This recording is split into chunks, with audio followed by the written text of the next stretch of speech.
remember. What else did we put on our shopping list? Oh, what a mouth-watering smell. Paimon would know the aroma of biryani anywhere. Let's go get some. We can still add it to the list. Well, if it isn't the Traveler and Paimon. Wasn't expecting to see you here.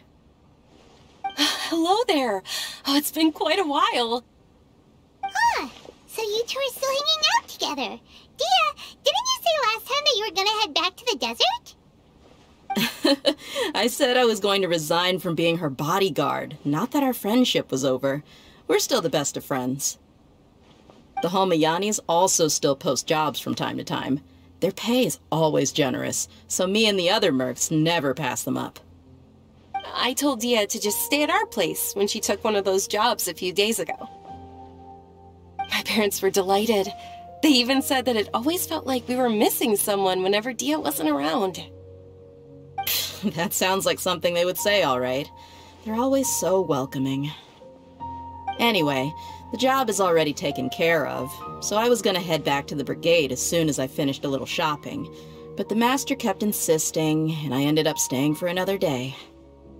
You can stay for as many days as you want, Dehya. Father hasn't even gotten around to treating you to his best dishes yet. You know I'm not the kind of person to stay put in one place like that, my lady. Don't worry, though. There'll always be next time.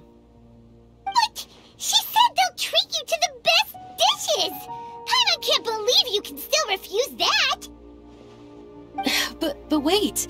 Didn't you say last time that you would take me on a trip to the desert? Why don't you just take me with you today, when you leave? There are so many places I still haven't visited yet. I'm sorry, my lady, but no can do. There's still a few things I need to take care of back at the brigade. Besides, the desert hasn't exactly been the most peaceful place lately. Oh, come on. Not this again. That's also what you said last time and the time before that. I know, I'm sorry.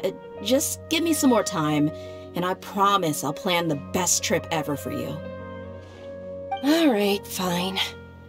To be perfectly honest, it's not that I wanted to go, it's more like I feel like something is off about you lately. Ever since you first set foot on the estate a few days ago, you've been acting anxious and even paranoid. Have you been delaying our trip because you've run into some kind of trouble? Nah, are you kidding? You're worrying too much. Would you swear on that? Friends shouldn't lie to each other, you know. I wouldn't pry any further if you're willing to swear on what you just said. But if something really is bothering you, then just tell me. You know I'll help you however I can.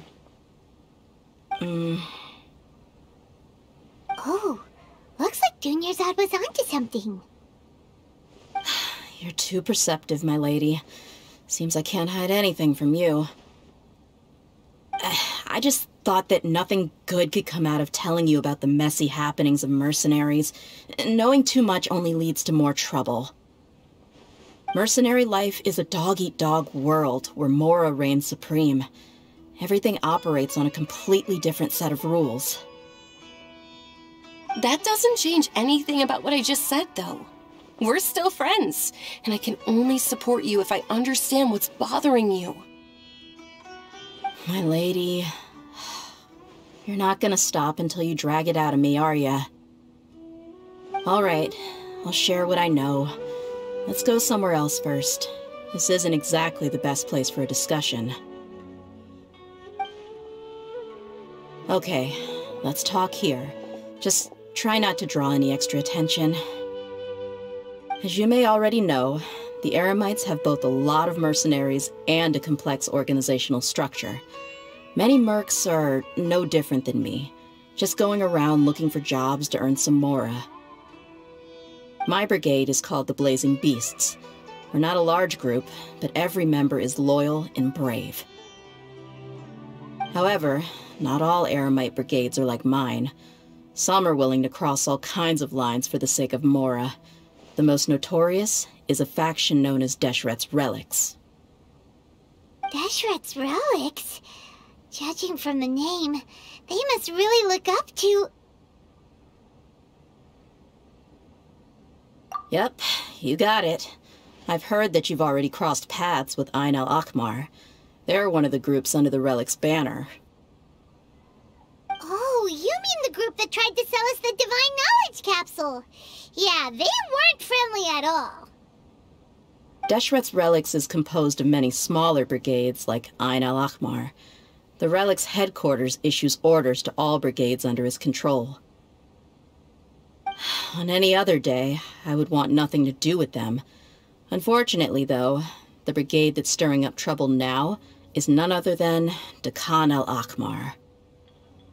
Dakan? I think it means beard or something. Believe me, it's a really stupid name. I found it insufferable for years.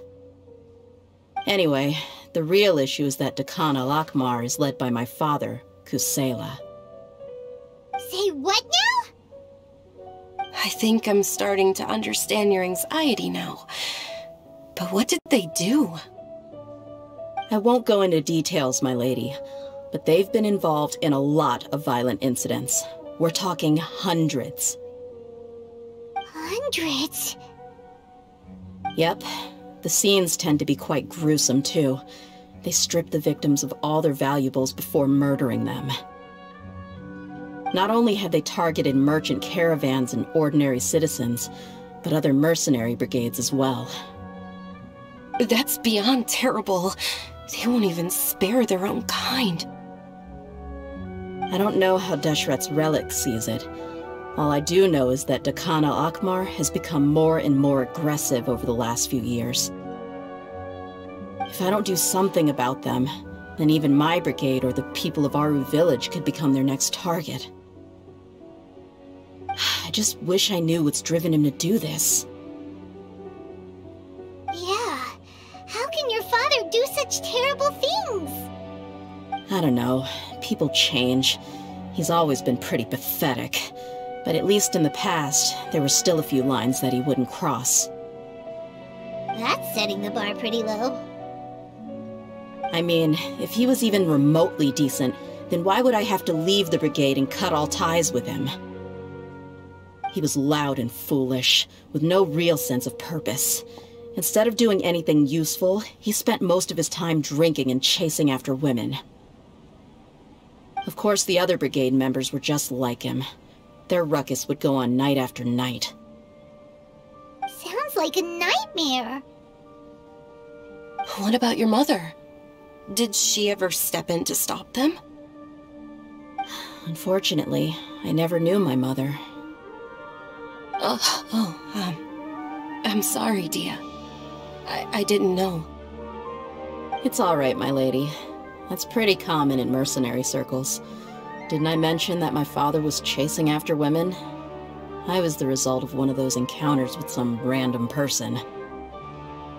He told me that he wasn't sure who my mother was. He'd say, "You'll be fine as long as you remember to stick with Dad." But even then, he left most of the parenting to the brigade. The one thing I do remember is that he used to tell me stories. But the problem was that he had terrible taste. He only knew a few stories, and even those tended to be pretty stale. They were tales of desert warriors defeating dragons in the forest, or stories of mercenaries rescuing princesses from rebel armies. Sounds like your typical fairy tales.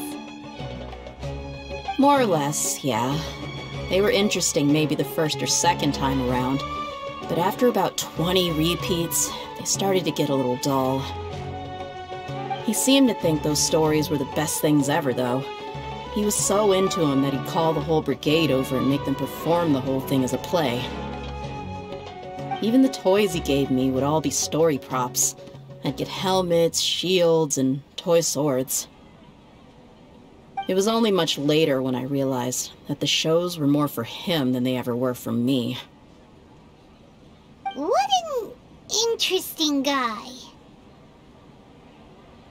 Yeah, I've always found him pretty childish, but that was something I could just shrug off. I had no reason to despise him. Until I grew up and learned the true face of Deshret's relics for myself. Looting, blackmail, violence, and fraud. They not only accepted such heinous acts, they would even openly boast about them. No one in the brigade was any kind of hero. Instead, my father and his cronies were more like the bad guys that needed to be taken down. Did they really think that as long as they didn't do any of that stuff right in front of me, I would never know? I think I can understand your feelings. The difference between perception and reality must have hit hard. Yeah, but don't worry, my lady. It's all water under the bridge to me now. I had a huge argument with my father and left that place behind for good. I'm not investigating them due to any bitter feelings I still have towards my father. I just want to protect those that are close to me. Yeah, I told the boys to gather as much information as they could. Most of the reports concern violent incidents, but there's also some talk of smuggling. I see. But isn't this investigation incredibly dangerous? It is, but every mercenary lives life on the edge. It's a lifestyle that I enjoy. That may be true, but it'll be impossible for those who care about you not to worry. Well, now you get why I didn't want to share any of this with you. What should we do? They both have valid concerns. Huh? But there's no need for you to get caught up in this mess, too. Well, he's super tough, so if he went into the desert with you, then Paimon bets the problem will be solved in no time. I'm inclined to agree. I'd feel a lot more at ease if you took him along to help. I'll wait for news from you in the city until then. Please, stay safe. I'm honored that you care so much for me, my lady. All right, then let's get moving. Our first stop will be Caravan Rebot, where we can catch up a bit with my fellow mercs.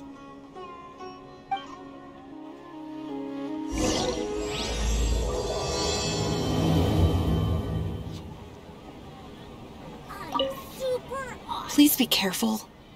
I'll stay in the city and wait for news from you.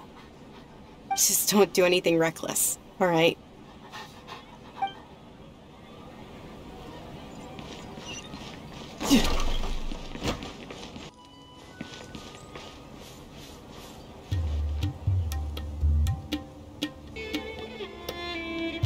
Hey, Dehya, you're back.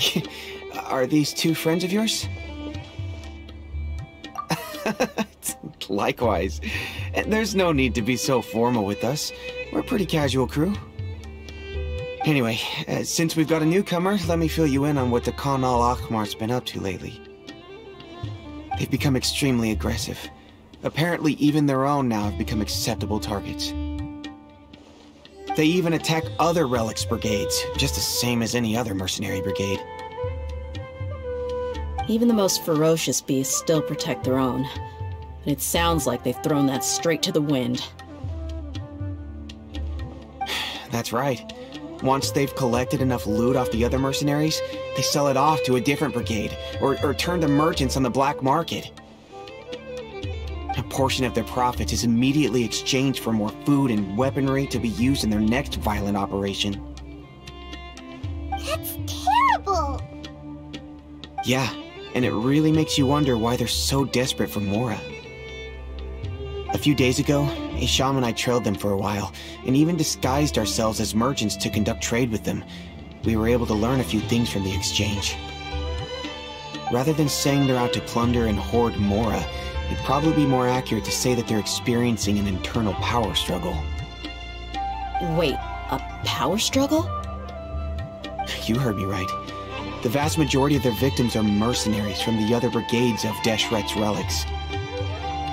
If their only goal is Mora, they could have gone after anybody. The targeted nature of their attacks points to a power struggle between the different brigades within the relics. That's the only plausible explanation we have.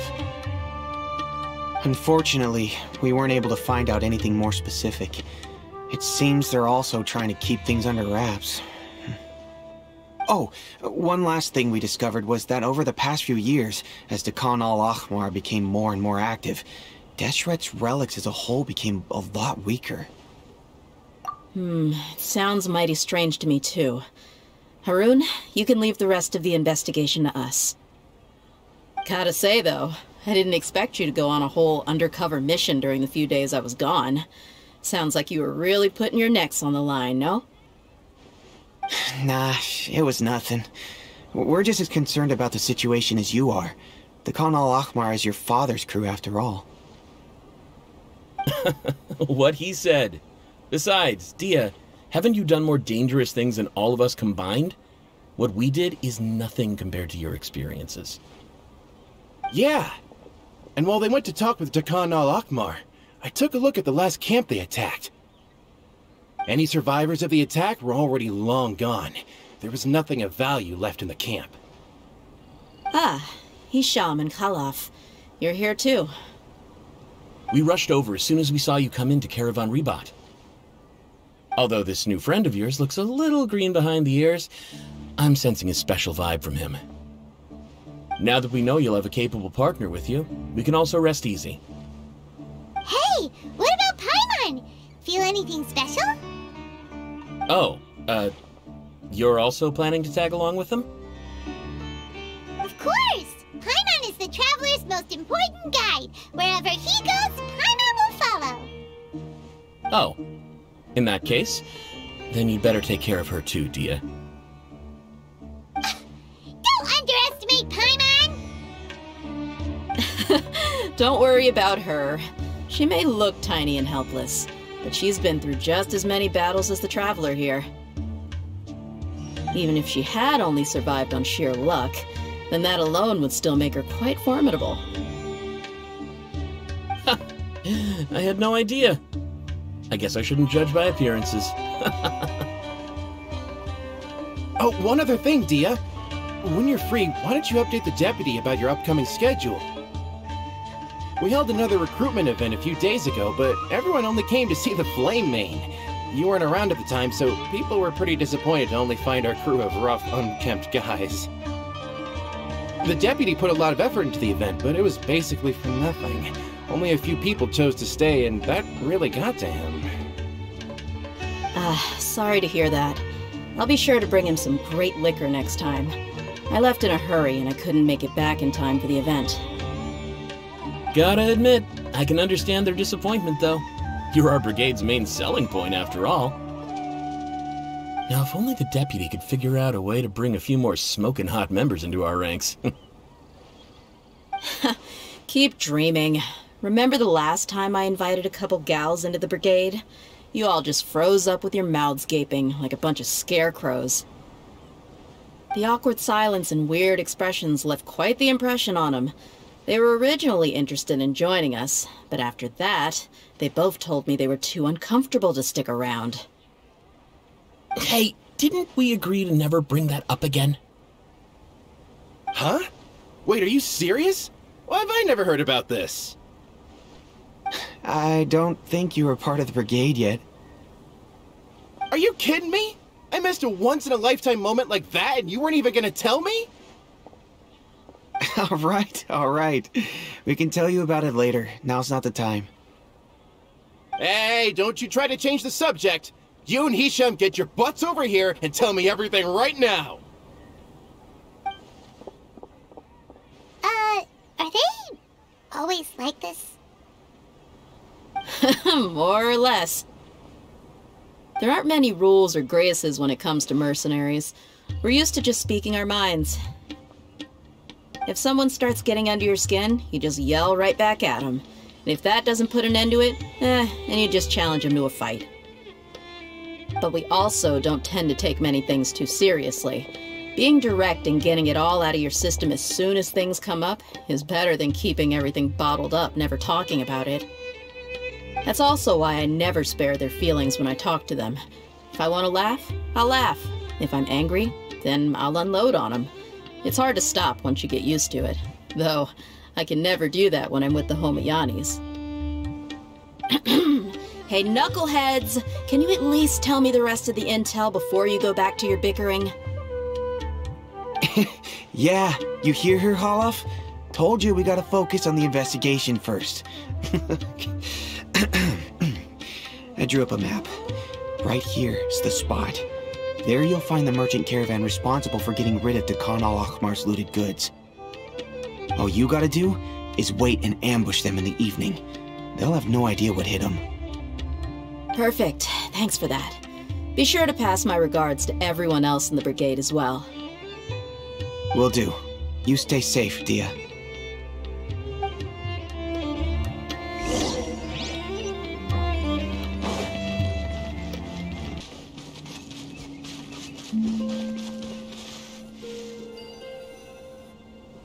This should be the place.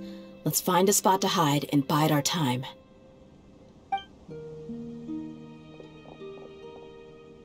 It's gonna come down to a fight one way or another, so let's all be careful. No need to worry. He knows his way around a fight. I'm not worried about that. What I meant is that we probably shouldn't go too hard on the enemy. After all, we still need to get information out of them.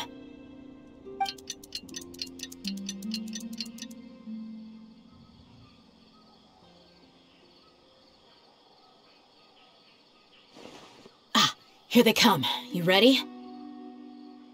Let's not give them a chance to react and end this quickly.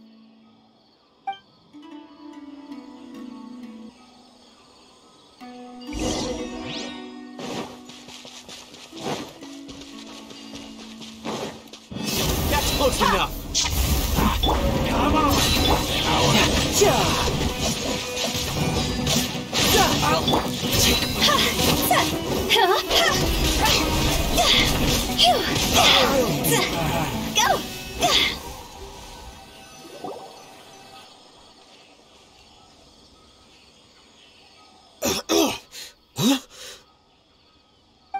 You're the Flame Mane. Good. That saves me an introduction. All right, time for a little talk. Are you buddies with Khan al-Ahmar now? Tell me, what are they after? You know the code of being a mercenary just like everyone else. The first rule is to never divulge key information about our employer. What makes you think I'd talk? That might have worked on an amateur, but I know you're just looking to protect your reputation. Think about it, though. What's your reputation worth if you won't have the other tools you need to succeed in this line of work? Tools like, I don't know, your limbs or eyes? You've got 5 seconds. You might want to think twice about how much your employer's information is worth to you. Whoa! I'm not joking around. We can do this the easy way or the painful way. 2 seconds!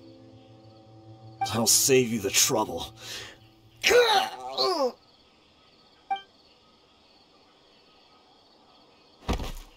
Huh? Are you crazy? He tried to bite off his own tongue. Quick, search the area for any first aid supplies.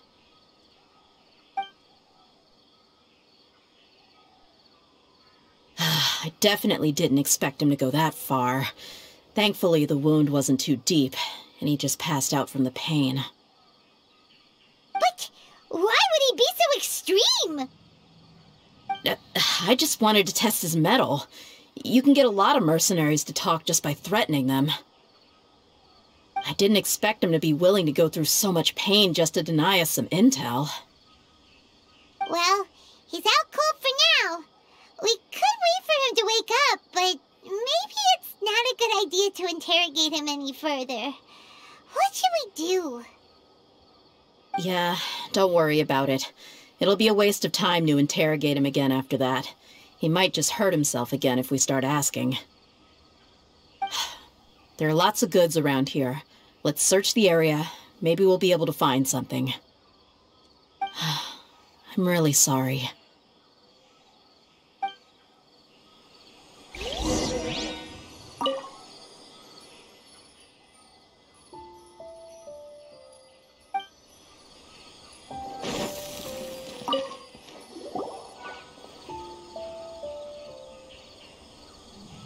We found a piece of paper with a bunch of names on it. Maybe it's something.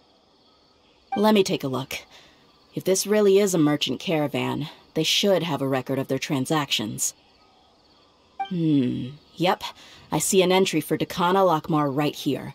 Kusela, Idrisi, Bashar, and Takriti. All familiar names. Dakana Lakmar has been trading for a hefty supply of food, weapons, and medicine. It seems that in the past, they used to receive some canned knowledge as well. This caravan is just one link in their logistics chain. Once in the rainforest, the caravan will exchange the looted goods for Mora, and the funds will then be passed to a specific person. That person will then pack the caravan full of necessary goods, which will then be brought right back to Dakana Lakmar. Wait, why is there no Mora value recorded for the final transaction? No value? Yeah, every transaction before the last one was marked with an exact amount of Mora, but the final one, where they paid for everything to be brought back to the desert, was simply marked as delivered. Perhaps, but they couldn't have known how much they would make off selling the loot. Do they not care about profit margins at all? Anyway, the next part's the records of the goods themselves. There are a lot of entries. Everything was probably sourced from the rainforest. Huh? What's wrong? Shazamon Homayani? Homayani? You mean Dunyarzad's family? Could it just be another family with the same last name? I'd be surprised to find someone with the exact same first and last name. Shazamon Homayani is Dunyarzad's father, and the head of the Homayani family. Just what the heck is going on here? I'm sorry, you're right. I'll consider what we found and not jump to conclusions just yet. But what this piece of paper confirms is that the Homayani family has been providing goods to Dakana Lakmar. What if the Homayanis have been kept in the dark and don't know they've been trading with Dakana Lakmar? That's a possibility, but if that was the case, why is this caravan specifically named Shazamon as their person of contact? They could have just as easily bought goods such as food and medicine directly from Caravan Rebot or Port Ormos. Yeah, funding violence and looting. The brigade gets the goods, and he is paid the proceeds from the sale of the loot. But why would he do something like this? It's not like the Homayanis are in need of money. I honestly have no idea. I've been to their estate many times, and I've never noticed anything suspicious. The only potentially large expenditure I could think of would be the treatment costs for Dunyarzad's Elazar. Maybe they borrowed a lot of Mora in the past? But that's still just a speculation. I don't think the Master would stoop so low to make Mora. You're probably right. I know my lady's personality, and she wouldn't deliberately keep something like this from us. But what should we do now? All we found is just another mystery. If you ask me, we already have no choice but to confront her about this. I'm not worried. It's too early to make a verdict yet. I still have faith in the Homayanis. Let's go find my lady again. We'll tell her everything and see if she's willing to lend us her support. If we're lucky, we can not only figure out the mystery of this paper, but also follow the trail of breadcrumbs to the people responsible at Dakana Lakmar. Dehya, are you sure this is the best decision? What if instead of getting the help we need, we just end up revealing everything we've discovered to the enemy? I've considered that possibility. But even still, I want to tell her what we found. I think I owe her that much. True friendship is built on trust. She showed genuine concern for me when we first brought up the topic. I can't repay her kindness with doubt and suspicion. That's not how I deal with people. You're right. Paimon wants to trust Dunyarzad too. Yeah. Let's pay another visit to Sumeru City.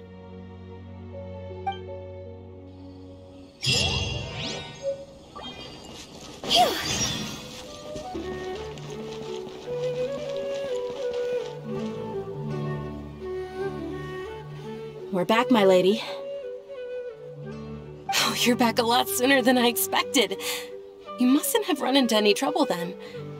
Well, how did it go? What did you come up with? Actually, we are still investigating. It's just that we've discovered something strange. I see. The clues you found have led you back here, in the city? Something like that. Yeah. You all look a little dispirited. Whatever you found must not have been very encouraging after all. Why don't you discuss it with me? Maybe I'll be able to say something to cheer you up? It's okay, my lady. It's not so much about me being upset with my father or anything like that. How should I put this? So something is wrong. Even the Traveler and Paimon have been uncharacteristically quiet. On any other day, Paimon would have already waved to me with a smile and shouted, "Dunyarzad, we're back!" So tell me, what happened? Well? My lady, please prepare yourself for what we're going to tell you next. It concerns the Master. The Master? You mean... Okay, I understand. Don't worry about me. I'll listen as attentively as I can.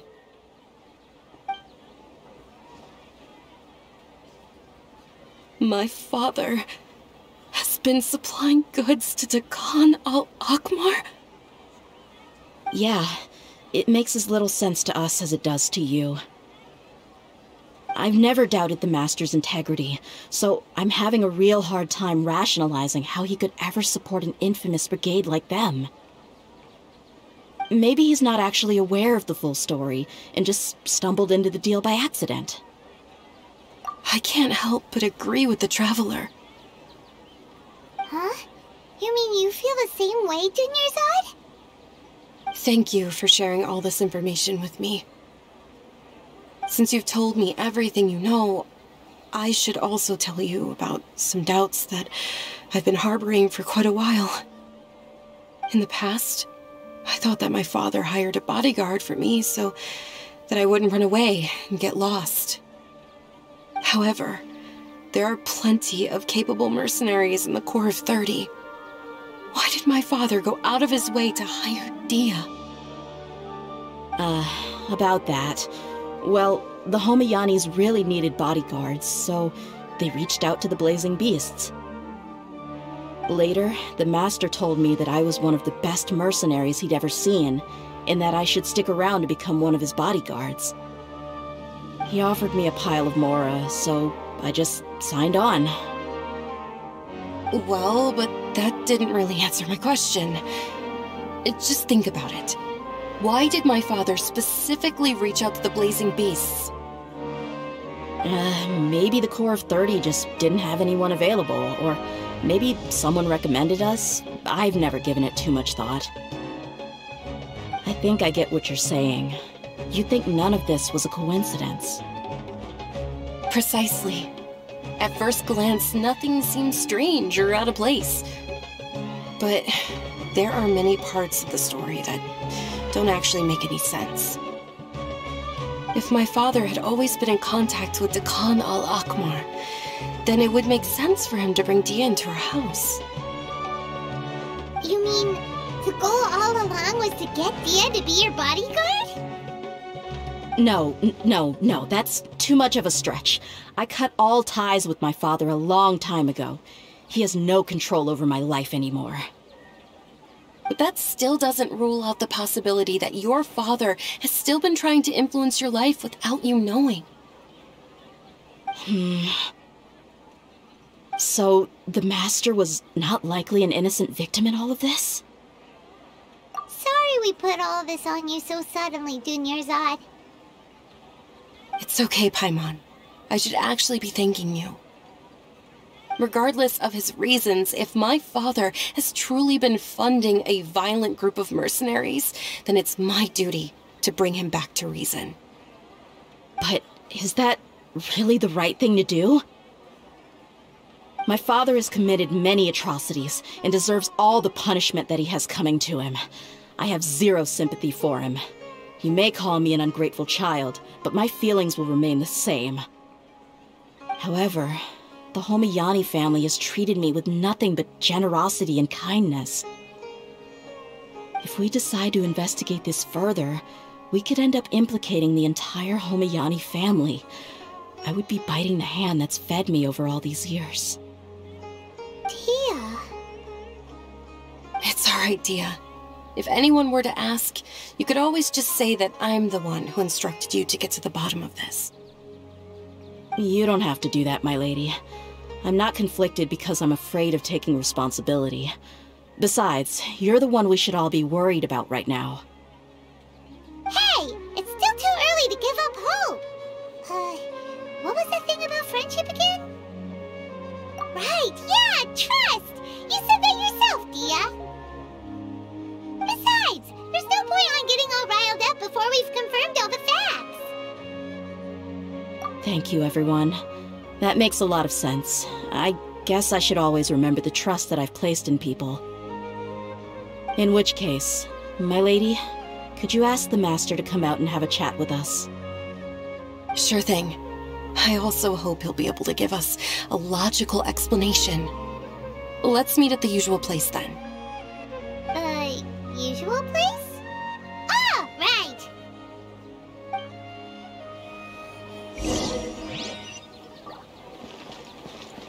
Go!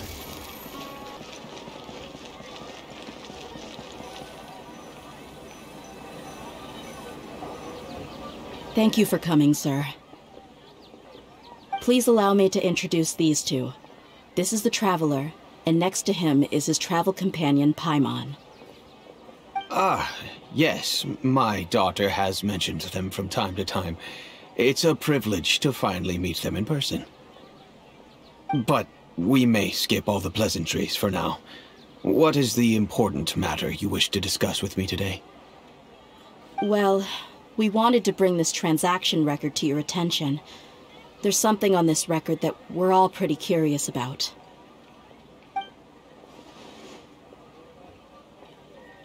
So, that's what you found? Huh. Seems like I can't keep everything from you much longer. If you wouldn't mind, we'd like an explanation. Well, it's a long and difficult story. And to be perfectly honest, I'm not sure if I'm doing the right thing. What I do know, though, Dehya, is that the truth will bring you no solace. If anything, it will likely cause you a great amount of anguish. Wait, me? Yes, I understand perfectly why you came to see me, and I am touched by your collective commitment to do the right thing. But knowledge always comes at a price, and sometimes, as they say, ignorance is bliss. Your father, Kusela, and I both believed that. Of course, you have the right to seek and learn the truth, but I must warn you. The facts of this matter may reduce everything you've built for yourself into sand, blowing in the wind. If you must proceed, then Kusela's heartfelt efforts will also fade into the wind like a fleeting mirage. His heartfelt efforts? I'm sorry, sir, but I'm not sure I follow. I've made it this far in life without a single drop of my father's support. I have my own ideals and ways of looking at the world, as well as people and causes that I've chosen to cherish and fight for. None of these things have anything to do with him. I came here today to support you as the head of the Homayani family. No warning will change my stance on that. I understand. Then let me tell you a little story. Our family once needed to take a trip to the desert when Dunyarzad was just a baby. Along the way, we were attacked by bandits. They had superior numbers and quickly overpowered our bodyguards. When all seemed lost, a group of passerby Eremites lent us their support. Those Eremites were Kusela's brigade, Dekan al-Ahmar. Kusela's men told me that the attackers were Eremite mercenaries, just like themselves. I was shocked. Why would Dekan al-Ahmar go so far to save us and not spare the fellow Eremites? Kusela was grinning and walked over to play with baby Dunyarzad. She was startled by his unfamiliar face and nearly started crying. Really? I never knew. He said that he had no particular reason to help us. He just took pity on us because he had a daughter about the same age. We started talking about our children, and I sensed that he was a devoted father. To repay his kindness, I hired his brigade to help out at our estate for a time, and offered everyone generous remuneration. So, that's what happened. It was many years before I saw him again. I almost didn't recognize him the next time he came knocking on my door. The man I knew to be strong and healthy had been reduced to a shell of himself. He couldn't even walk anymore without his cane. So, what happened to him? He was perfectly fine when I left the brigade. I'm not too sure myself. The only thing that didn't change was his cheery disposition. He said there was absolutely nothing to worry about and that he had gotten into a fight. That was all. He then suddenly asked me if Dunyarzad, now that she had grown, would need a bodyguard of her own. At the time, Dunyarzad was going through a particularly severe bout of her Elazar. There was no need for her to have a bodyguard when she could barely leave the house. But he kept coming back to the topic. Come on, it never hurts to be safe.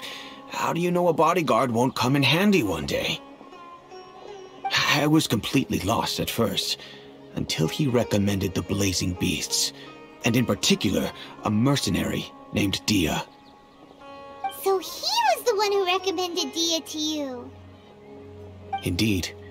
He didn't say it out loud, but it was clear that he saw Deshret's relics as an evil group who would eventually corrupt every member in their ranks. He was already beyond redemption, but he hoped that he would be able to detach his daughter from the vicious world of mercenary life. If Dehya could stay in my house and keep working as a bodyguard, then gradually her affinity for the desert would decrease, and she'd be able to leave her previous life behind. And that's why you offered her such generous compensation? Yes, but not just because of that. From the moment that he asked me for that favor, I also began to see Dehya as my own daughter. And that's also why I tried to persuade you to stay when you asked for permission to leave. I was willing to spend however much it took. Kusela saved my daughter and I all those years ago in the desert. I could never refuse him entrusting his daughter to me. He was always like that, acting like he's oh so smart and self-righteous. Kusela said that he'd reimburse me for a portion of Dehya's fees.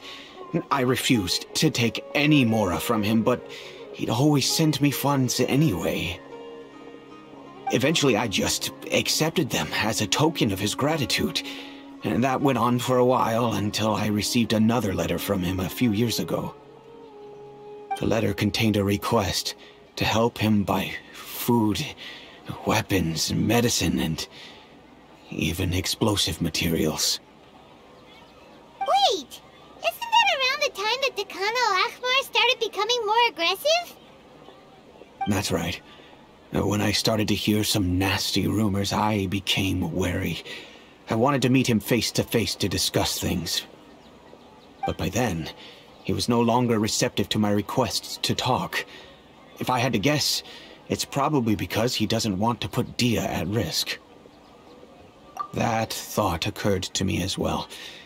I figured that he probably came to me for help because he had nobody else to turn to. After some deliberation, I decided to send him some food and medicine. I turned down all his requests for explosives and weaponry. I am aware that even such a reduced gesture of support could lead to others coming to harm, but I could not simply reject his plea for help. In the end, it probably was the wrong decision. I plugged my ears to the rumors and just chose a solution that made me feel least guilty about myself. If you can, please tell me where he is now. None of the things he's doing right now make any sense if he's just trying to keep me from getting tangled up in his world. If all he wants to do is steer clear of me, then maybe he shouldn't have brought me into this world in the first place. Oh no, Dehya, please don't feel that way. I'm just angry because I can't wrap my head around any of his actions. Another way? I don't know. I knew him, and he was nothing more than a childish brute. I can't understand what's going through his head. But I guess you do have a point. We haven't uncovered the whole truth yet. We still need to figure out his exact actions and reasoning for these last few years. I'll do my best to help. Of course, anything between the two of you would need to be resolved between you and him alone. I don't know Kusela's exact whereabouts. Outside of supplying his brigade with some goods, I tried my best to avoid getting involved any further with him. However, there's a man on the list named Jawed. He used to be a mercenary in the desert and is now a member of the Corps of 30.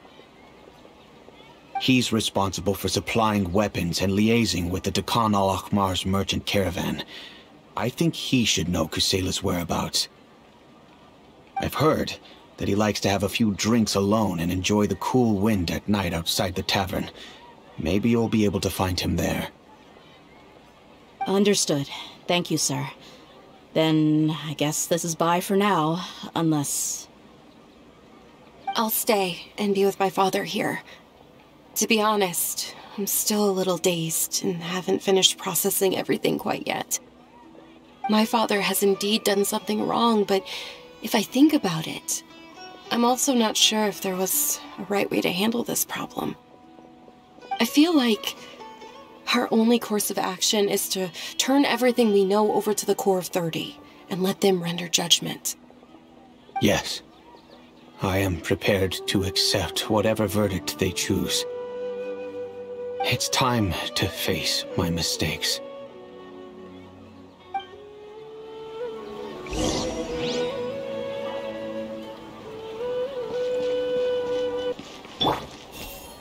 I see everything. That's the good stuff. Nothing tastes better.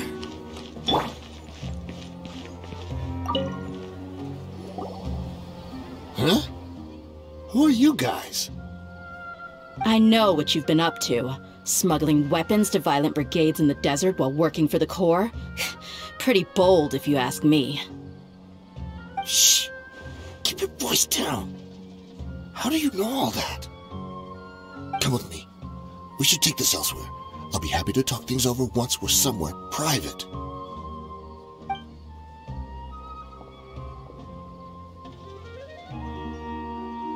This place should do. Alright, back to my question. How did you all know about me? Don't worry about that for now. You know what kind of punishment you'll face once we report you to the Corps, I assume. Wait, there's no need to jump the gun. Let's talk this out. What are your terms? So what's in it for you anyway, Mora? Well, I was a little tight on money at the time, and Kusela took good care of me in the past. I weighed it in my mind, and I couldn't find a reason to turn the opportunity down. I wouldn't only be helping my benefactor, but I could also make some quick Mora. Let me tell you how it is. We're investigating Dehya al-Akmar, and we're gonna put an end to their operations. If you provide some help for us, then we might just put in a good word later to reduce the terms of your punishment. Hey, why don't we discuss this a little first? Listen, I made quite a bit more from my last run. You just give me a number, and I'm sure we can... Shut it. My patience is running out. You should know when a mercenary is after something other than money. All right, sheesh. But you gotta promise you'll put in some nice words for me later. They're always on the move. Here's the spot they were at the last time I made my delivery to the desert. Feel free to go have a look. I'm just telling you though, it's not on me if they're not there anymore. Sure. And then you can forget about any nice words from us. Hey, come on. Now you're just being unreasonable. Really? And how do I know you're not leading us straight into a trap? Don't forget, you're the one with no bargaining chips. All right, I get it. Why don't you go take a look, and if they're not there anymore, I'll try to figure out something else for y'all. Now that's more like it. Let's move. And as for you, try to stick around the city until we get back. You don't want us to call the folks from the Corps and have them drag you back to the city.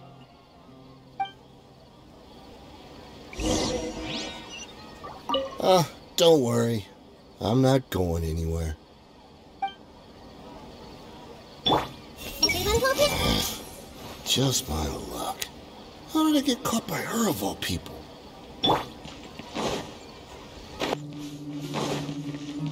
For a punch, huh?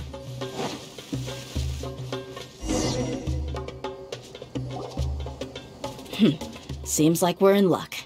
That should be their camp right up ahead. Let's go. We'll finally get to the bottom of this ourselves.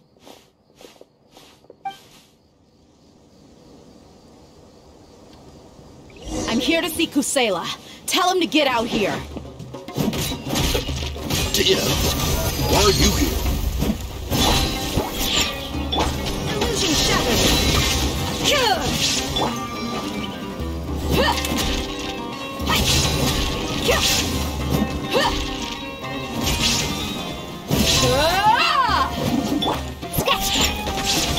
Shine down. Bring it on.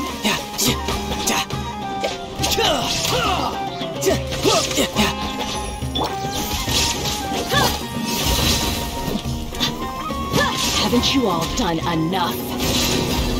Oh, so you all said you'd stop us. Stay out of this. It's got nothing to do with you. There is no escape. Take my... Now you shall perish.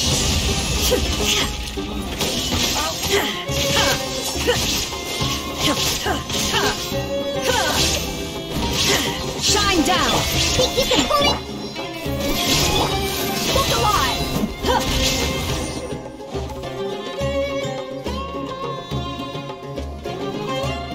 Oh, she's so strong. Enough fighting. We all know each other, and I don't want to take things too far. Just bring Kusela to me. There's no use hiding him anymore. Did you understand a single word I just said? Or do I need to bash your skull in some more? All right, everyone, let's all just calm down for a second. Dehya, the boss can't come out and see you anymore. He died a long time ago. What? Seems like you've been out of the loop for a while. Guess that's for the best, though. At least, that's what the old man wanted. When did he die? What happened to him? A few years ago, Kusela broke up Dehya al-Akmar and went to the Deshret's Relics headquarters by himself. So is that when you guys started acting up? We would prefer to call it taking revenge. Every last person in Deshret's Relics must pay in blood for what they did.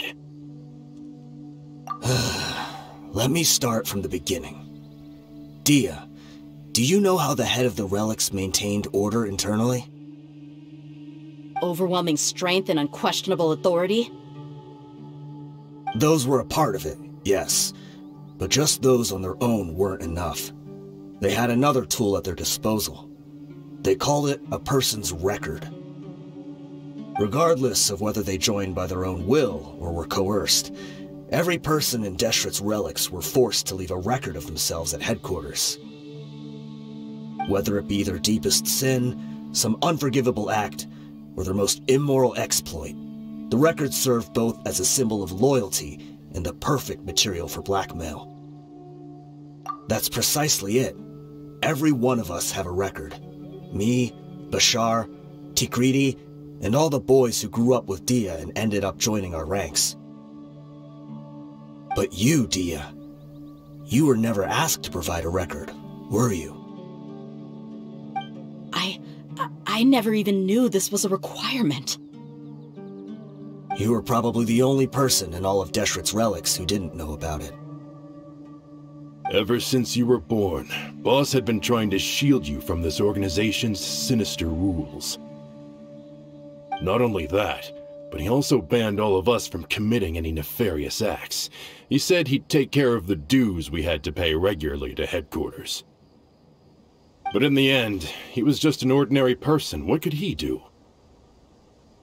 He was forced to go to headquarters again and again to account for missed dues and incomplete records. He'd come up with all kinds of excuses and get beaten up as a result. We all knew he was doing that for you. He wanted to get you out of this world, no matter what it took. And that's why he became a shell of himself and couldn't walk without a cane. Wait, but that doesn't make any sense. I didn't know about any of this, and I'd never seen him get injured or beaten. Because you were too young at the time. How would you ever tell between wounds from a beating and wounds from battle? When you left home after that final argument with him, he seemed to age by a decade overnight. Even his hair went gray. So, even the blazing beasts were... Yep. It was all his doing.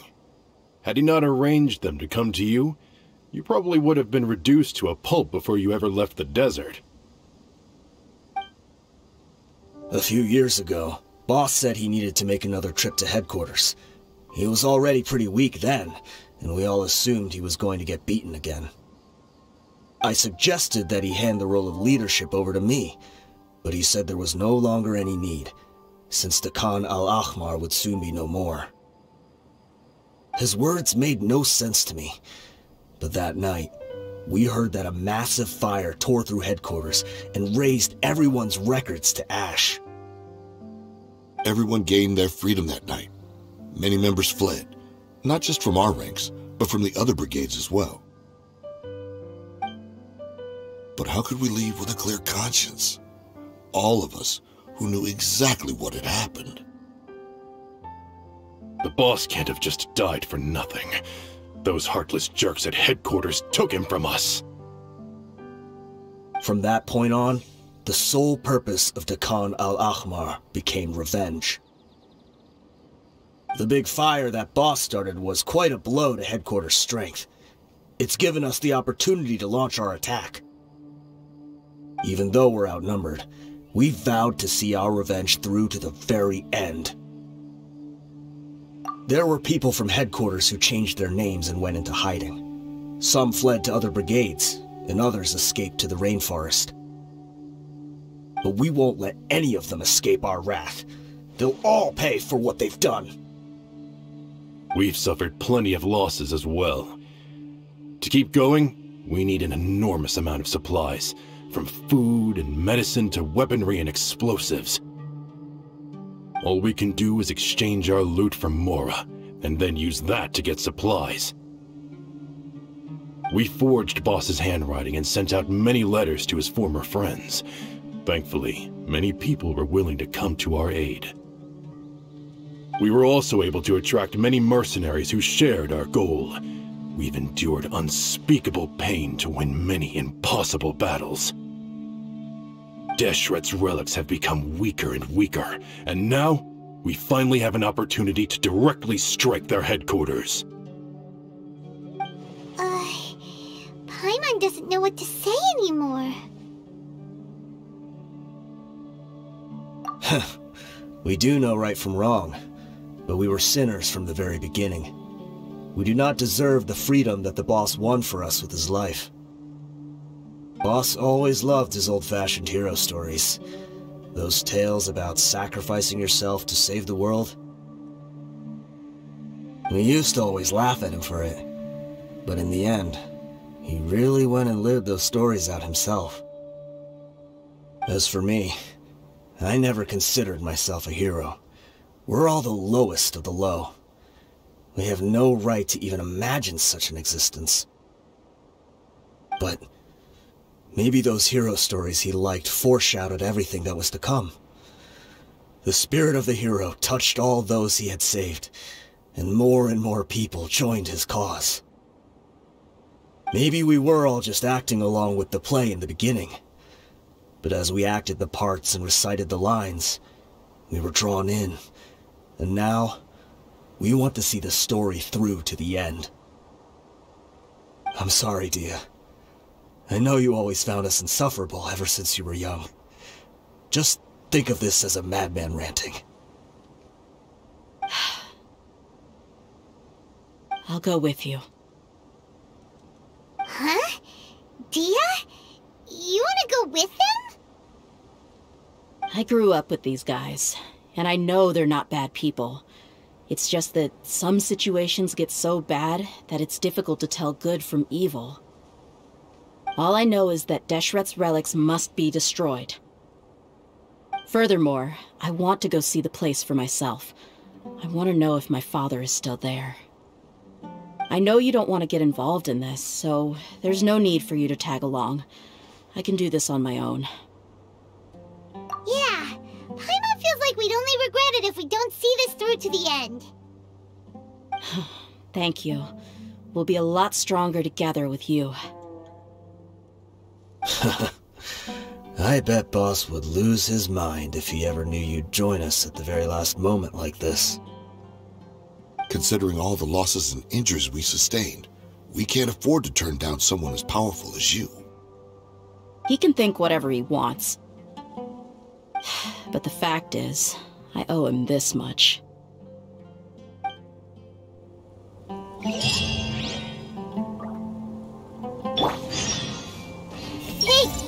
I guess it all comes down to this. Oh, my son. Deshret's relics are about to become history.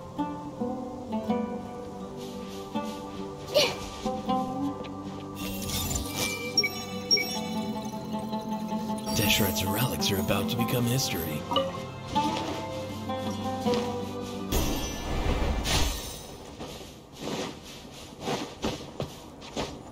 Is this the entrance? We sure didn't run into much trouble on the way here. Should be. I don't think they have enough manpower left to post guards and defend their perimeters.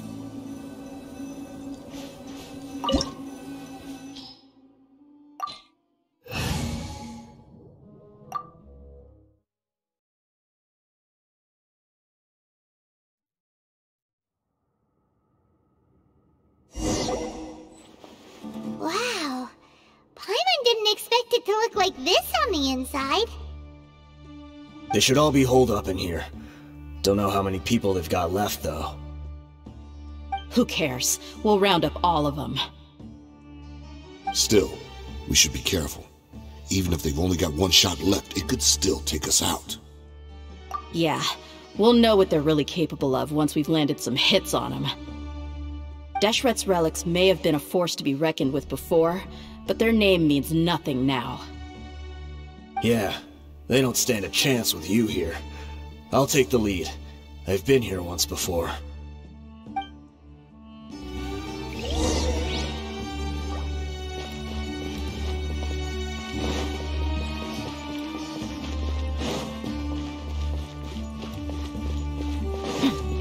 You are not welcome Everyone's here. okay. Of the jungle! Take that! Your Take my lead. How heartless.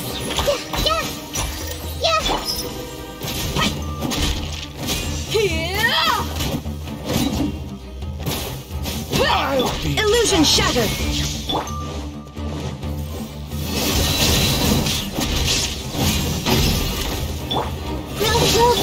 Think you can...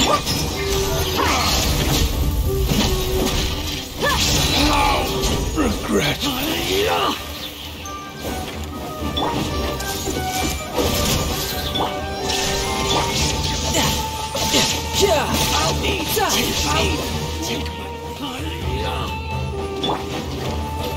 Hey! There is no escape. Fuck up. Gloves off. You want this?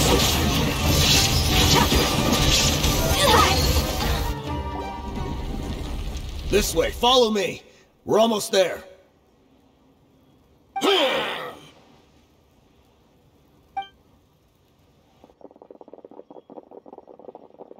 Wait! They went charging ahead without checking for any traps! Hey, you guys okay? It seems like we just got trapped in here. Don't think we triggered anything else. Watch out, the enemy's coming from ahead. Well, now that things have come to this, seems we'll have to fight our way through. Don't worry about us. We knew something like this could happen. Go and take a look around. There could still be another way through. Let's go! We can't let the boss down! Let's check if there's another way! The sooner we can make it through to help them, the better! Let's see. I think I see a way through over there, but it's being blocked by something. Let's try our luck with that mechanism. Okay, let's go!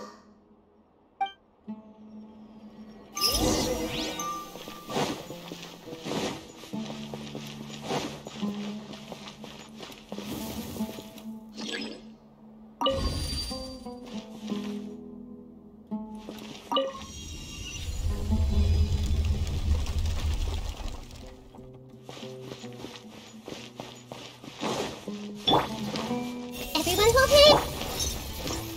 Shake it! Illusion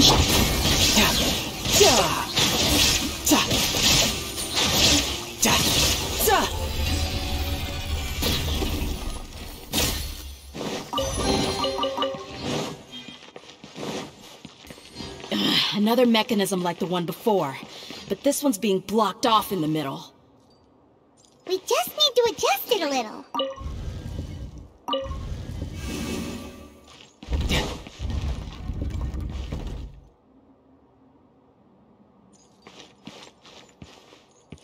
No time to lose.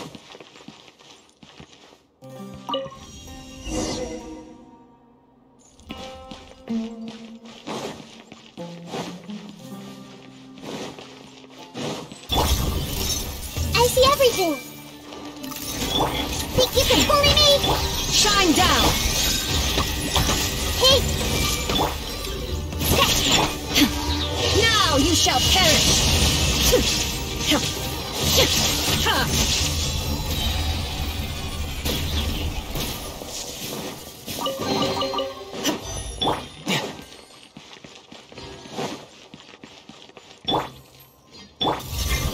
I see everything! Illusion shot. You're dead meat.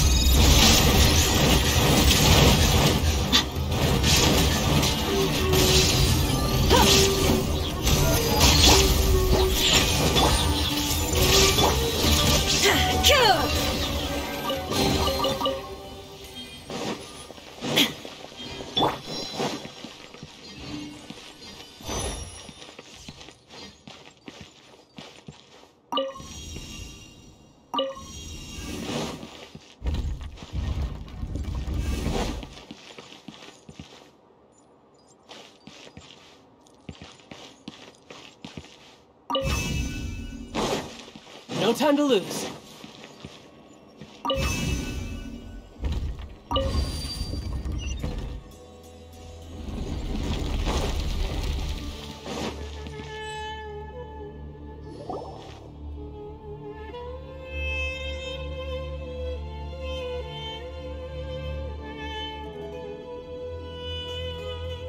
I wasn't expecting anyone to make it through from the other side.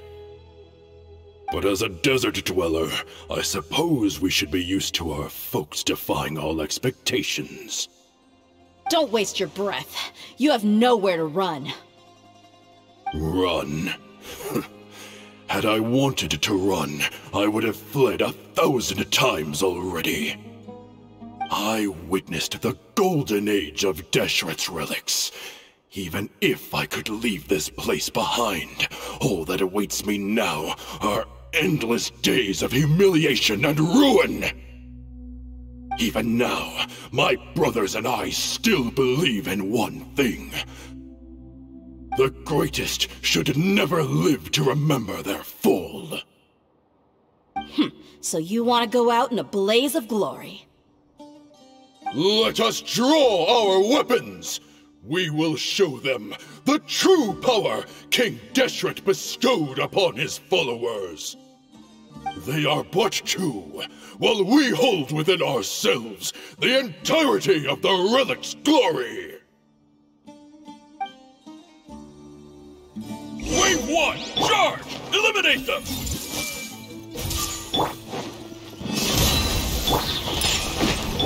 Shine down! Yeah! Law of the jungle! I'll be back! I'll be back! Don't think that you've won. We're just getting started.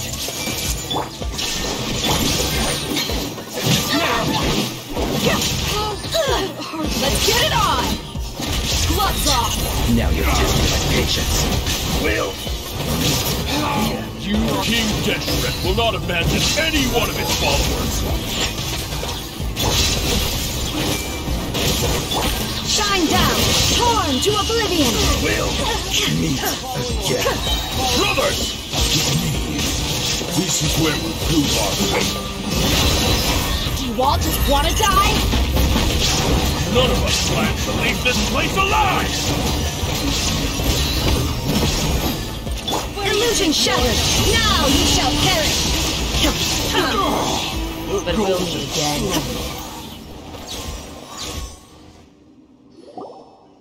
The commander has finally fallen!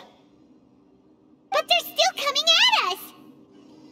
This place is like a gladiator's ring. They just keep coming no matter how many we beat! Yes! Keep fighting! There's no need to fear, and no need to back down! This is our last stand! When the next wave comes, try to draw away their attacks. I'm going to see if I can take out that high platform.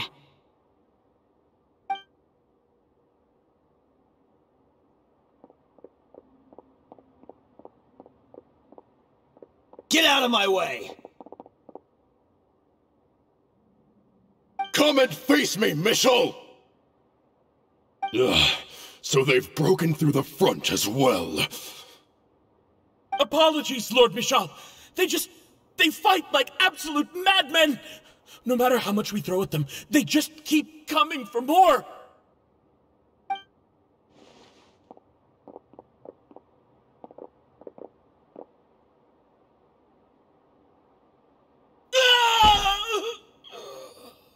So, it would seem like this is the end. Time to pay for everything you've done, Michel. You think I would give you that opportunity? I will be buried in the sand alongside all the rest of our fading glory. Hey, wait!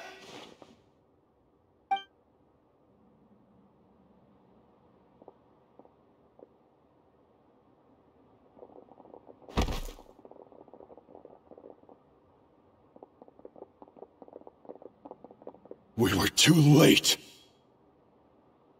It's over. There's no more need to fight. But if you're still going to cling on to your so-called mercenary's pride, then I'll give you all a good beating as well.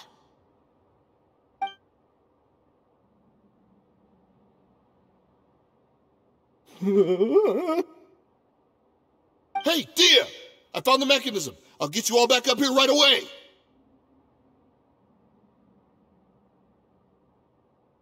Let's go.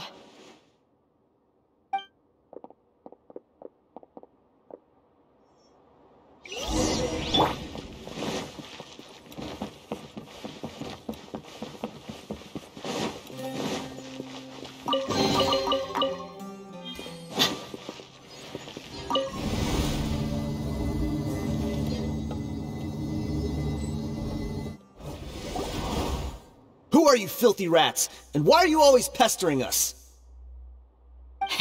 You call yourself a member of the infamous Deshret's relics and you still can't even tell who's made it all the way to your headquarters? Who knows what intent a bunch of rats may have?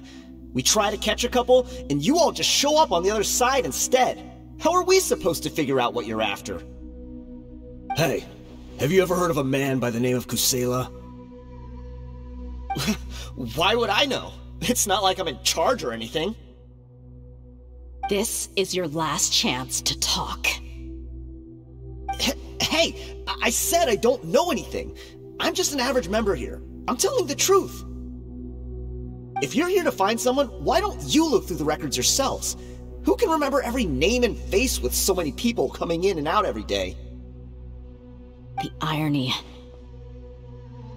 His life became a light for so many, yet to others, it wasn't even worth remembering. Where's the records room? Answer me! It's right over there. All the files are in there. You can go through them as much as you want. It's not like any of them still matter anyway. I mean the old records room. The old records room? You mean, the one that got burned down? Kusela. Ah, yeah, I remember him now. The guy who could hardly walk. Watch your mouth. That's our boss you're talking about. He was definitely faking it. We all let our guard down as soon as we saw him come hobbling in. But in the short time it supposedly took him to take a dump, he'd already gotten away and started a fire in the records room. He couldn't have possibly outrun us if he wasn't a fraud. And after that, Deshret's relics fell into complete disarray. Stop wasting our time. Every one of us here is perfectly aware of what he had done. Tell me, where is the old records room? It's just over there. Go see it for yourself if it means that much to you. There's nothing left in there but ashes. No human could ever survive that kind of inferno. Bashar, Tikriti, let's go. We'll leave the others here to guard these guys. Spare them no mercy if they try anything.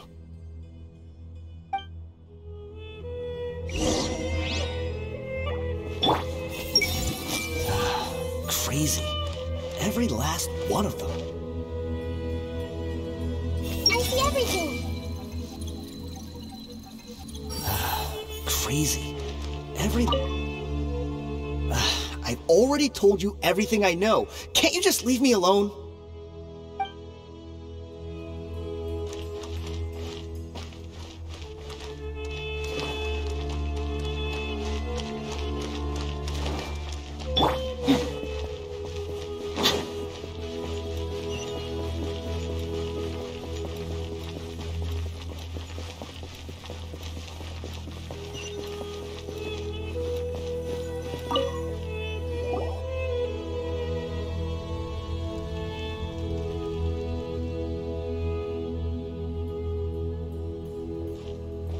So, this was his final destination.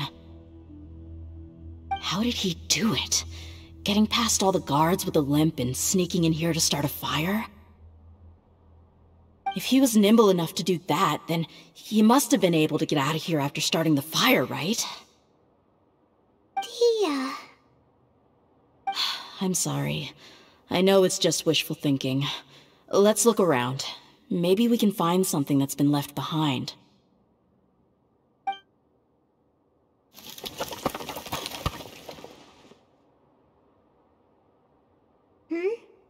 Is this a cane? It must be the one that Dehya's father used. Kusela. Thanks for everything, boss. We're fortunate to somehow find that cane after that fire. Let's split up and look around some more. What if something else has been left behind? But what else could survive a fire like that? Huh?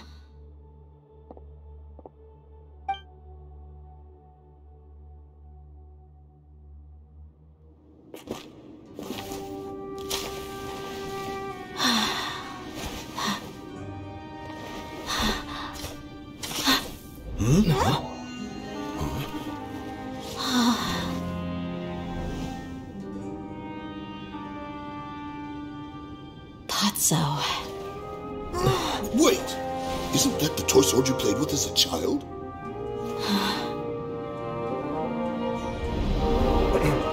The dragon is no more, for Princess Dehya has slain it. Its head now hangs above the city gates. Her bravery has brought eternal peace and prosperity to us all. Dehya, come on. This is the most important line. You can do it. But Dehya, you defeated the dragon. Everyone's waiting for your speech. Still too shy, huh? All right, I'll do it. I hereby proclaim our victory. Evil shall plague us no more.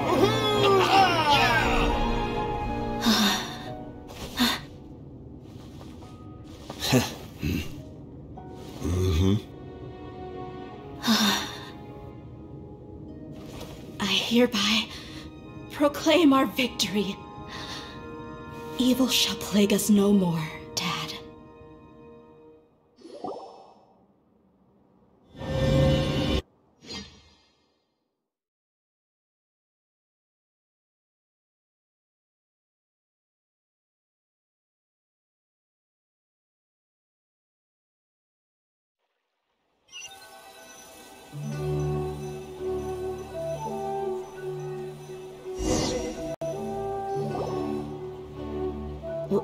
What's this? Don't you remember? You asked Paimon what she would do if she were to wake up tomorrow with loads of money. And Paimon said that she would get boatloads of tasty snacks. You looked super confused at the time, but said it was an adorable thing to say. These opportunities don't come by often. So today, Paimon's gonna treat you to a special crash course on Paimon's life philosophy. Hey, come on! Paimon's not that stingy. Anyway, the point is that you should eat to your heart's content. You'll feel better for sure once you've gotten something in your tummy. Junior Azad will also be here shortly. She's already heard that we're back. Aw, thanks you two. Honestly, this is very unlike me. I just had a lot on my mind on our way back, so I didn't know what to say. My chest was filled with all kinds of intense emotions. They just shook me even more than all the feelings we've shared during our previous adventures. But when everything came to an end, those emotions also vanished without a trace, and I was left feeling more empty than ever before. It was as if I'd lost the thing that was most important to me. Yeah, you're right. To many mercenaries, Mora is the most important thing in the world. But perhaps to us, it's the most worthless thing of all. Idrisi and the others all used to say that they would quit if there was no Mora to be had. But when it came to avenging my father, there was no Mora to be made anywhere. My reality shattered when I found out that the father who always told me hero stories was in fact a bad guy. But look at me now. Am I any different? Despite all my promises about never forgiving him and never trying to understand him, I still went to such lengths to find out the truth, and nearly even shed tears for his sake. We're hypocrites, all of us. Yeah, you're right. It's just a pity that we often only recognize our true feelings after it's already too late. You're back! Are all of you all right? Ah, there she is. Yeah. Many people from the Corps of 30 came over, and I just wrapped up everything with my dad. All I can do now is wait for their verdict. Huh? Dehya, you're looking quite down again. Paimon will explain. A lot happened while we were gone. I'm sorry. I really should have controlled my emotions better. I just... It's all right, my lady. You were hurt by all of this as well. Truth be told, I'm starting to feel a little guilty watching you cry like this. But Dehya, oh, your pain must be even worse. You shouldn't need to comfort me.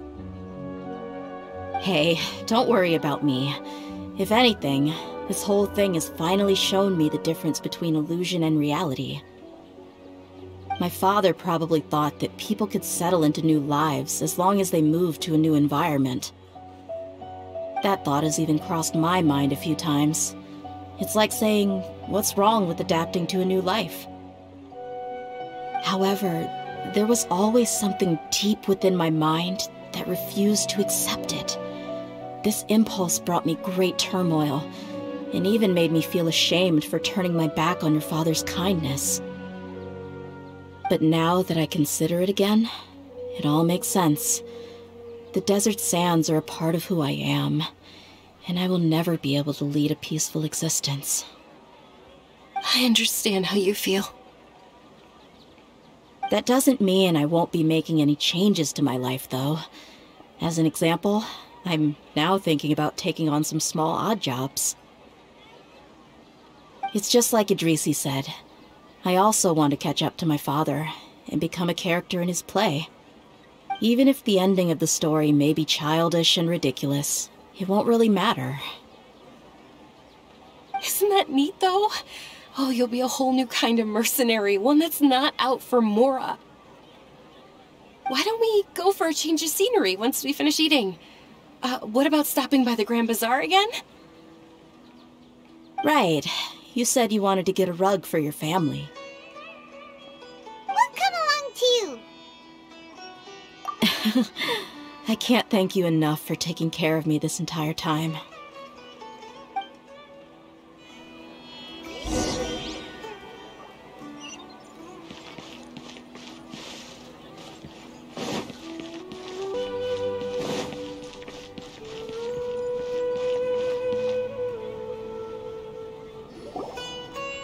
This rug here is quite something. The craftsmanship is exquisite, and the fabric is also of high quality. Ah, here you are. Finally, I found you. Hey! Aren't you that mercenary who bit his tongue? You can still talk? Wait, are you here to take revenge on us? What are you talking about? Do I look like I can take you all in a fight? I just came here to give you something. I'll be on my way to give myself up to the Corps after this.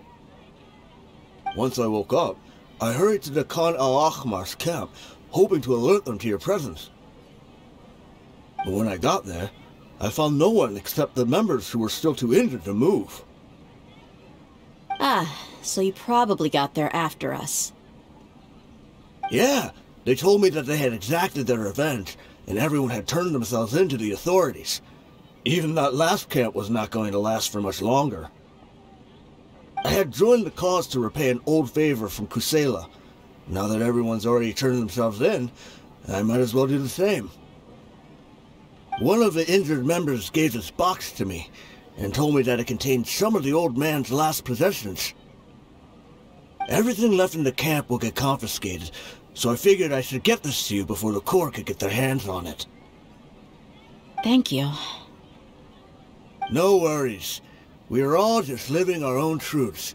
There's no need to comment or judge anyone for it. So this box contains everything that Dehya's father left behind. Huh. It feels lighter than expected. Well, back in the day, the first thing he did with any Mora was spend it on things like drinks and meat. But let's see what's inside. What's this? It's just a bunch of junk. It kinda stinks. Perhaps it's just been left unopened for too long. A handwritten copy of a storybook. The paper's already yellowed, and it looks like it's about to fall apart. It was against the Academia's rules to possess books for personal use, If he was going to break that rule, he could have at least copied something useful. That probably means this was really important to him. Ah, and here are a few bags of children's snacks. The packaging's completely deteriorated. Maybe that's where the smell was coming from. Did he get those for you? Yeah, but here's the thing, though. Even when I was a child, I was never a fan of these kinds of snacks. He'd always say that he got them for me, but in the end, he always ate more than I ever did. Who even leaves snacks in a box like this anyway? Isn't that just common sense? Forget it. Let me see what else is in here. A razor, some buttons, some round iron tiles, a wooden toy puppet, a wool scarf, which from the looks of it probably belonged to a woman, and a hair clip? Why are these things here? I'm suddenly feeling a little scared. I'm sorry, my lady, but this is just the kind of man he was. He probably saw this box as some kind of personal trash heap and dumped any and everything in there. 2 empty liquor bottles. Tell me, you guys, are these the kinds of things that a normal person would leave behind? Huh? There's something in the bottle! Oh, you're right. All right, I got it out. It seems to be a piece of paper with some writing on it. The bottom part's all damaged from moisture, though. Let's hope the writing didn't smudge. I was suddenly seized with an urge to write a letter after finishing this bottle. I just folded it up and left it in the bottle, though. If I end up forgetting about it, it won't really matter. To Dehya.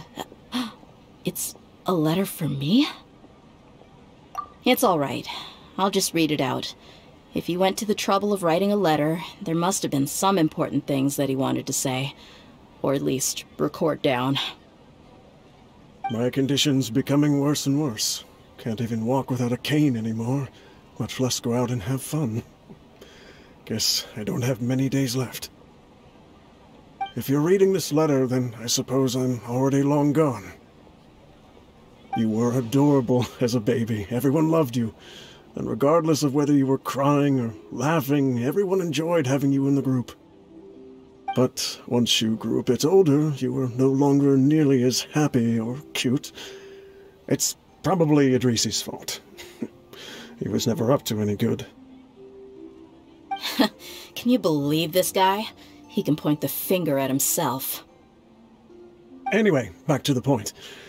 To summarize, I'm writing this so you would know not to feel sad for me, even if you end up finding out the truth.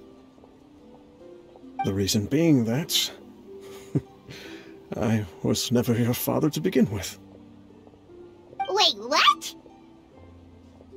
Surely, he must be joking, right? I don't know. I was quite formidable when I was young, and 100 times cooler than some so-called flame main. Really felt like the whole world was under my feet. With just a teeny tiny bit of effort, I felt I could rule over the entire desert. But as fate would have it, I went out into the desert for a drink one day, and discovered a baby in the sands. It was you. You were just lying there, small and helpless. You were so tiny that if the wind blew for just a little while longer, you would have been buried forever. But your cries were so loud they made my head hurt. Now that I think of it, you really were a bundle of energy. Sounds like he's serious.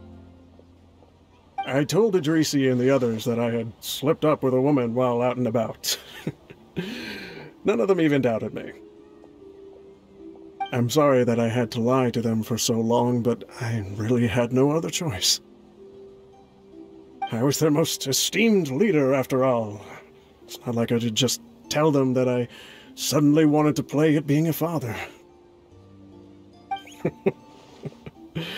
At this rate, I'll puke up all the liquor I just drank from this bottle. Anyway, Dehya, you possess the kind of freedom and kindness that we could only dream of. As far as how you should live your life, that'll be up to you to decide. That's the end of the letter. In the end, he was still thinking of me as a little child. I suppose, or I would have suffocated under the sand a long time ago. He was a good father to you. The fact that he wasn't a blood relative doesn't change that. Yeah. It's just a pity that we had to learn the truth of everything like this. Do you already have some ideas about the decision that he wanted you to make? I do. If he first found me alone in the sands, then I want to try my hand at finding the person who abandoned me. I just have one wish. To tell them a story. That there once existed a childish and foolish jerk with a heart of gold. And that only under his care was I able to grow and mature into the person I am today. If you end up finding any leads, can you share them with us? We go on adventures all the time. Maybe we'll be able to find some information for you. Sure, I appreciate it. I wasn't expecting you to be so enthusiastic. I'll help too. Thank you. All of you. Thank you so much. My life has certainly had its twists and turns, but I've always considered myself lucky. Because no matter where I've gone, I've always been surrounded by incredible kindness.